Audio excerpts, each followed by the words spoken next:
अस्सलाम वालेकुम। Iqbal international law services से मैं हूं मोहम्मद इकबाल खान एडवोकेट।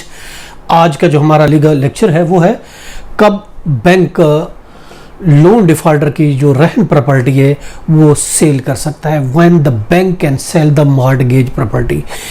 आज हम ये देख रहे हैं किसी ने बैंक से लोन लिया और प्रॉपर्टी मॉर्टगेज कराई, एक प्रॉपर्टी जमानत के तौर पर रखाई, तो बैंक किस तरीके से उस प्रॉपर्टी को बेच सकता है अगर बैंक लोन जो है वो डिफॉल्टर हो जाता है। देखिए, financial institution recovery of financial audit 2001 है, उसकी सेक्शन जो 15 है उसको जरा हम डिस्कस करते हैं। देखिए 15 सेक्शन ये थी कि अगर कोई कस्टमर डिफॉल्ट हो जाता है तो बैंक उसको नोटिस देगा कि 14 दिन के अंदर अंदर हमारी रकम वापस करें।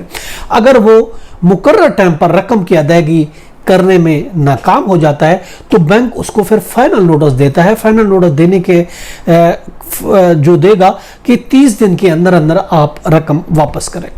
जब बैंक नोटिस देगा तो जो मॉर्टगेज प्रॉपर्टी उसकी तमाम पावर्स जो है वो बैंक के पास मुंतकिल हो जाएंगी। जब तक वो नोटिस विड्रा नहीं होता तो कस्टमर का उस प्रॉपर्टी का जो राइट है वो खत्म हो जाएगा और वो जो भी उससे बेनिफिट्स होगा उस प्रॉपर्टी से नफा जो वो बैंक को अदा किया जाएगा। और अगर कस्टमर नोटिस के बावजूद भी रकम नहीं देता तो बैंक किसी कोर्ट में केस पे किए बगैर उस प्रॉपर्टी को ऑक्शन कर देगा। ये एक 2013 तक 2014 तक ये कानून जो है 2001 का ऑर्डिनेंस ये चलता रहा। 2013 में हम आपको 2013 में सुप्रीम कोर्ट ने इस सेक्शन को, जो सेक्शन 15 है, सुप्रीम कोर्ट ने इस सेक्शन 15 को आइन के आर्टिकल में के खिलाफ करार दिया। ये एक लैंडमार्क जजमेंट है सुप्रीम कोर्ट की, PLD 2014 सुप्रीम कोर्ट पेज 283। इस जजमेंट में जो कि NBP national bank of Pakistan versus SAF textile के दरमियान ये केस था, तो उस केस में जो ये सेक्शन 5 था जिसके मुताबिक बैंक जो है कस्टमर की प्रॉपर्टी बगैर कोर्ट में जाए बगैर उसको ऑक्शन कर सकता था। तो कोर्ट ने, सुप्रीम कोर्ट ने ये कहा कि ये सेक्शन जो है आइन के आर्टिकल 3, आर्टिकल 10A और 24 के खिलाफ करार दिया और कहा कि ये जो है ना ये अल्ट्रा वायरस है, ये कानून के खिलाफ है।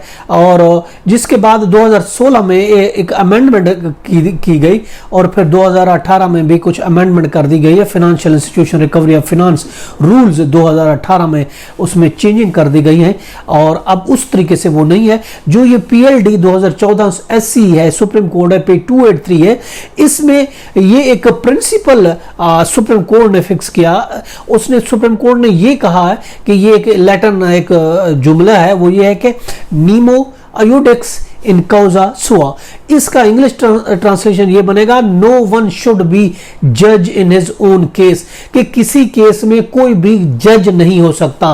तो इस तरीके से तो वो बैंक जज बन गया और केस भी उसी का, जज भी उसी का, फैसला भी उसी का। तो इस तरीके से एक सुप्रीम कोर्ट ने ये करा दिया, ये आइन के मनाफी है। उसने कहा कि ये फेयर ट्रायल के खिलाफ है, जो कि उसने PLD 2014 SCA 283 में कहा गया और ये अनकॉन्स्टिट्यूशनल सेक्शन कहा गया और अंग्रेजी protection of the property of the right के खिलाफ करार दिया गया और ये कहा गया कि इसको मॉडिफाई किया जाए। और जब उसके बाद इसको मॉडिफाई कर दिया गया, जो न्यू रूल्स हैं financial institution recovery of finance rule 2018 में, इसमें चेंजिंग कर दी गई, अमेंडमेंट कर दी गई। अब बहुत पेचीदा तरीका हो गया कि अगर कोई प्रॉपर्टी रहने मॉर्टगेज है तो डायरेक्ट बैंक उसको अब ऑक्शन बिना कोर्ट में जाए बगैर, जो ऑक्शन का अख्तियार था, अब ऑक्शन इतने जल्दी आसानी से नहीं होगा। उसके लिए अब रूल जो फ्रेम चेंज कर दिया गया, ऑडिटर मुकर्रर होगा, एक लंबा चौड़ा प्रोसीजर करा दिया गया और वो अब सेक्शन 15 में अमेंडमेंट कर दी गई सुप्रीम कोर्ट के इस ऑर्डर के मुताबिक।